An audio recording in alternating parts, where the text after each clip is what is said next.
Bonjour à toutes et à tous et bienvenue pour cette nouvelle vidéo. Aujourd'hui j'avais prévu de vous emmener dans un endroit assez particulier, sauf que ça va pas être possible cette semaine. Pour quelle raison? Parce que mon fils est tombé malade, il a 38 de fièvre, donc j'ai dû trouver en urgence une autre idée de vidéo. Donc je me suis dit tiens, un truc qui pourrait être sympa, c'est de vous présenter 10 objets du quotidien, 10 objets qu'on utilise vraiment tous les jours. C'est vraiment des objets de la vie courante. J'espère en tout cas que cette vidéo va vous plaire, hein. Voilà, dites-le moi en commentaire.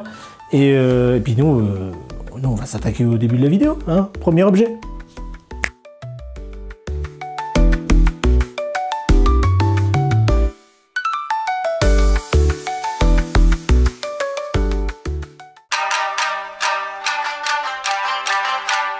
Ok, alors, premier objet de cette présentation. Attention, je vais me rendre dans une pièce un peu spéciale. Pas la plus lumineuse, si on va allumer peut-être la lumière qui est là.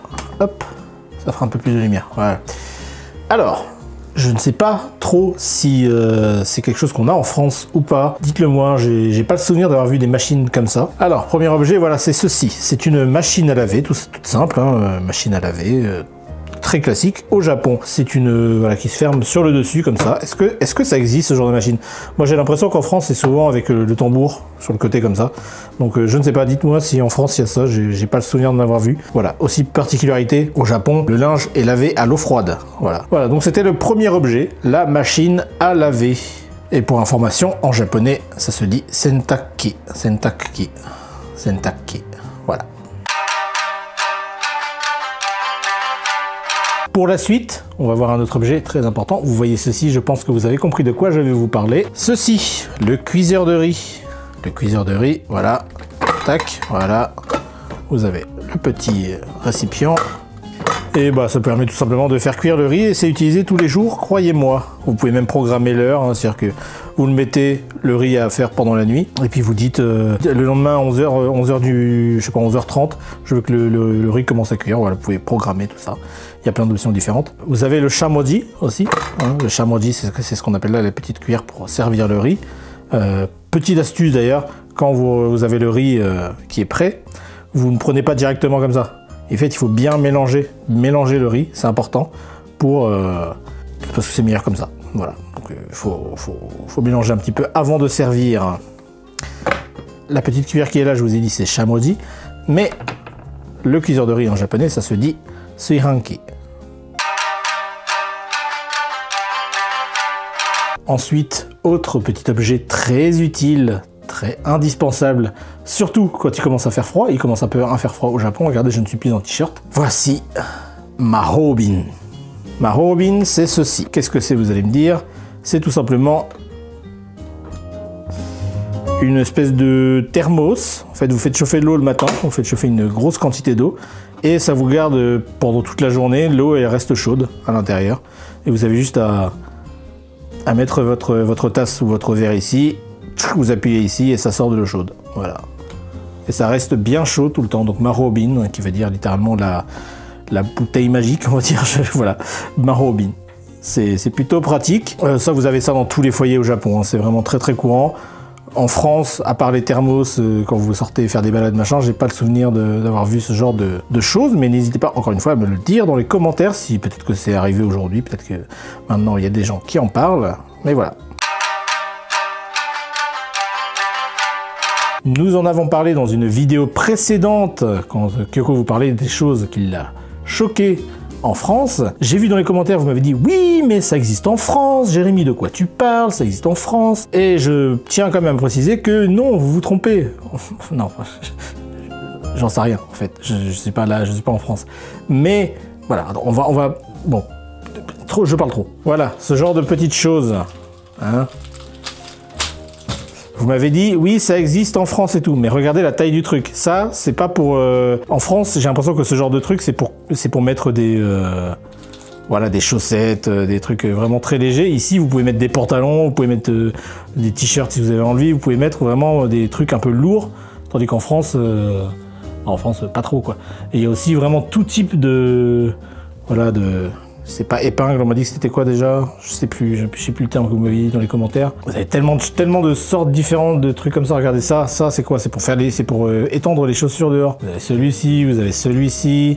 Vous avez aussi ces grosses pinces Ça vous allez me dire, mais ça sert à quoi? Eh ben ça, c'est pour étendre les futons, les couvertures dehors. Tac, vous les mettez sur le balcon et tac, tac, ça les tient bien. Et même s'il y a du vent, ça part pas. C'est des grosses pinces. Autre objet indispensable au Japon, je dis indispensable, mais c'est dans mon quotidien en tout cas, c'est les futons, voilà, qui sont actuellement rangés. Hein, on les range tous les matins, on les ressort au moment de dormir. Donc voilà, c'est les futons, ça se dit futons en japonais. Hein. Et voilà, vous avez tous les futons là, hein, de moi, mon fils et ma femme. Bon, évidemment, vous avez les couvertures et ce genre de choses aussi. Mais voilà, ça c'est indispensable.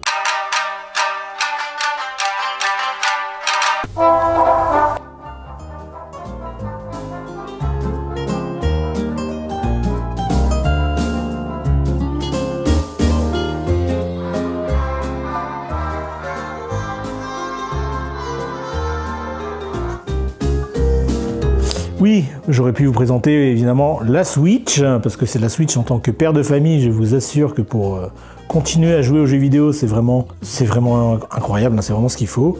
Là actuellement, je suis en train de jouer à Dragon Quest 1 et 2, hein, qui vient de sortir. Donc voilà, la Switch, j'aurais pu la citer dans les objets indispensables, mais bon, vous le savez, c'est pas que au Japon, mais voilà, ça fait quand même partie des objets que j'utilise à peu près tous les jours, donc j'ai voulu vous le présenter quand même. La Switch. Là actuellement, vu que c'est Dragon Quest, je prends pas la Switch 2, mais je pourrais prendre la Switch 2 éventuellement, mais voilà. Très bien.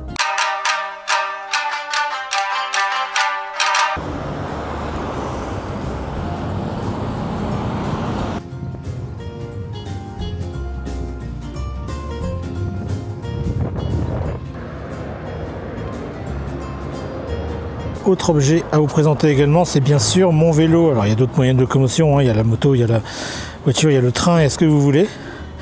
Mais c'est très utilisé au Japon, et notamment par moi. Donc voilà, c'est vraiment le vélo, c'est vraiment le moyen de transport de base au Japon. Et bien sûr, qui dit vélo dit casque, c'est très important. Bon, sinon Kyoko est allée chez le médecin avec mon fils pour voir ce qu'il avait. Pourquoi je suis pas allé avec? Parce qu'il demande qu'on soit pas trop nombreux. En vrai, c'est un petit cabinet, donc je comprends. Ça fait beaucoup de monde dans la salle d'attente. Et bah du coup, le verdict est tombé. Il a la grippe. Donc c'est moi qui suis chargé d'aller faire les courses. Donc voilà, on va aller faire les courses.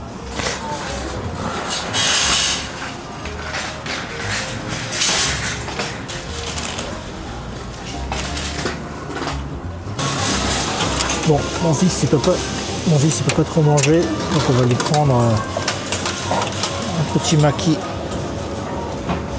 aux œufs, parce que ça je sais qu'il va le manger. Vous avez une large variété de bento. Et Kyoko voulait un chukadon, donc truc chinois avec des légumes, du riz. Et moi, qu'est-ce que je vais prendre? Je ne sais pas, il y a tellement de choix dans ce magasin que...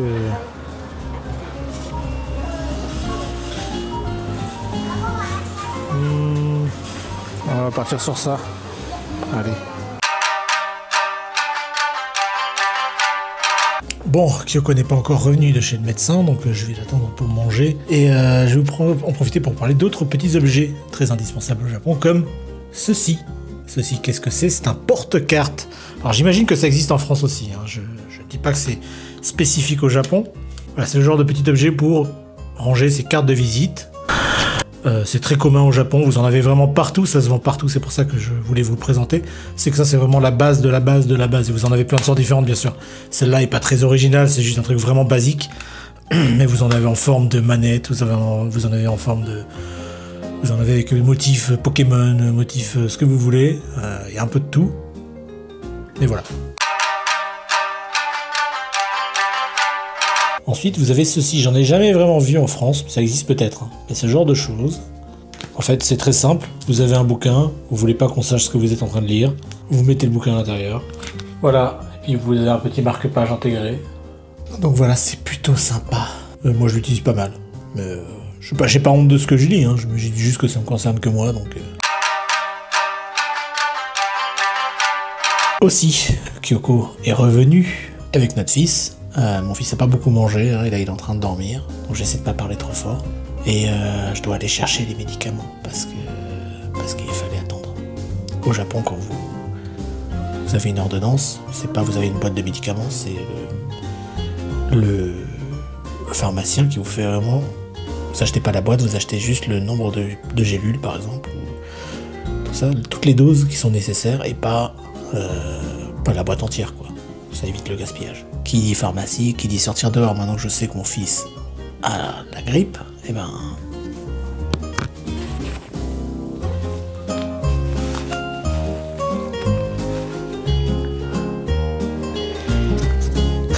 Le masque, vous avez connu ça avec le Covid, mais au Japon c'était déjà très répandu avant le Covid et ça l'est encore plus aujourd'hui, voilà. Mais ça n'a pas disparu en tout cas. En France, j'ai vu personne avec des masques. Bref, du coup je vais aller chercher les médicaments. Bon, ici vous avez ce qu'on appelle un gas condo, donc c'est une gazinière tout simplement. Sauf que la particularité au Japon, c'est ceci. La petite plaque juste ici pour pouvoir faire cuire des poissons généralement, mais ça peut être du poisson, ça peut être du pain, ça peut être ce que vous voulez en fait. Hein. Vous faites vraiment ce que vous voulez, même une pizza éventuellement. Voilà, c'est le gaz qu'on a. Et mon fils se réveille, donc je coupe. Ensuite, ça, tiens, ça. Vous voyez juste ici. Ça, c'est un chauffage au fioul, tout simplement. Alors ça a une odeur assez particulière, il y a des gens qui n'aiment pas, il y a des gens qui pensent que c'est dangereux, et je vais pas leur donner de tort forcément, mais c'est quand même de la bonne technologie, donc même en cas de tremblement de terre par exemple, c'est censé s'arrêter automatiquement.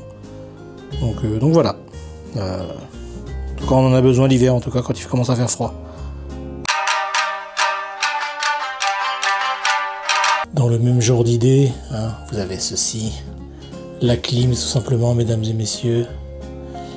La clim, quand on est en été, qu'il fait très très chaud, eh bien, je peux vous dire qu'on est bien content de l'avoir. Même s'il faut jongler avec des périodes où on la met pas, parce que sinon... Mais voilà, c'est quand même un truc... on peut pas vivre au Japon sans ça, c'est compliqué, on va dire. Alors, je sais l'écologie, tout ça, mais... Je sais que ça commence à arriver en France, notamment dans le sud, mais c'est pas encore très répandu, alors qu'au Japon, ici, vous en avez au moins une, voire plusieurs dans chaque foyer. C'est pas très glamour, c'est très connu, mais il faut quand même que je vous le présente. Les toilettes. Avec le fameux washlet. Et ça, je vous avoue que quand je reviens en France, c'est dur. C'est très très dur. Voilà, c'est très pratique. Et je trouve ça beaucoup plus hygiénique que juste d'utiliser du papier. En plus, on utilise moins de papier quand on utilise ça, donc c'est plutôt une bonne chose. Ok, objet suivant. Ceci, regardez-moi ça.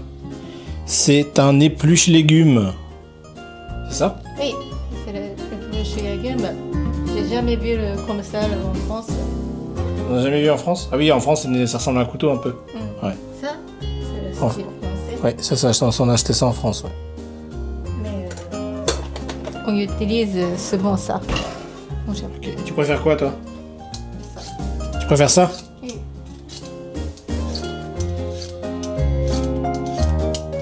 Ok. Merci Kyoko. Merci bien.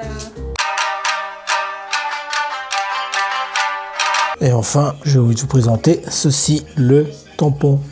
Le inkan, comme on dit en japonais. Voilà, c'est pour signer les documents. Donc c'est très pratique. Enfin, c'est très pratique. C'est très utile au Japon. Parce que sans ça, vous pouvez pas signer de documents. Donc voilà. Vous prenez ça, vous mettez dans l'encre. Vous tapez sur le cahier. Et voilà, c'est comme ça que vous signez. Tac, tac, tac, tac, tac. Il y a de l'encre là. Et voilà.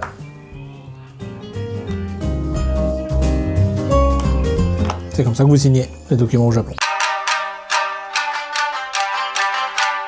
Et enfin, pour finir, dernier objet de cette vidéo, c'est quelque chose que ce n'est pas moi qui l'utilise, mais c'est quelque chose qui fait partie de mon quotidien, de notre quotidien au Japon, et c'est quelque chose de très utile, vous allez voir. Voilà, le Lando, c'est le cartable des écoliers japonais. Voilà, regardez.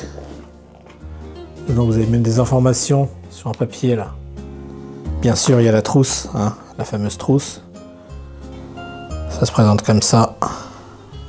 Enfin bref, voilà. Merci à tous d'avoir regardé cette vidéo, j'espère qu'elle vous a plu. Si elle vous a plu, n'hésitez pas à vous abonner à la chaîne. N'hésitez pas aussi à liker la chaîne et à booster la chaîne si jamais le cœur vous en dit. C'est disponible que sur mobile visiblement, mais ça aide beaucoup la chaîne et ça aide beaucoup YouTube à mettre la chaîne plus en avant. Donc merci à tous ceux qui prendront le temps de le faire. N'hésitez pas aussi à laisser un commentaire pour me dire ce que vous avez pensé de cette vidéo. Et nous, on se retrouve la semaine prochaine. À bientôt, ou comme on dit en japonais, matane.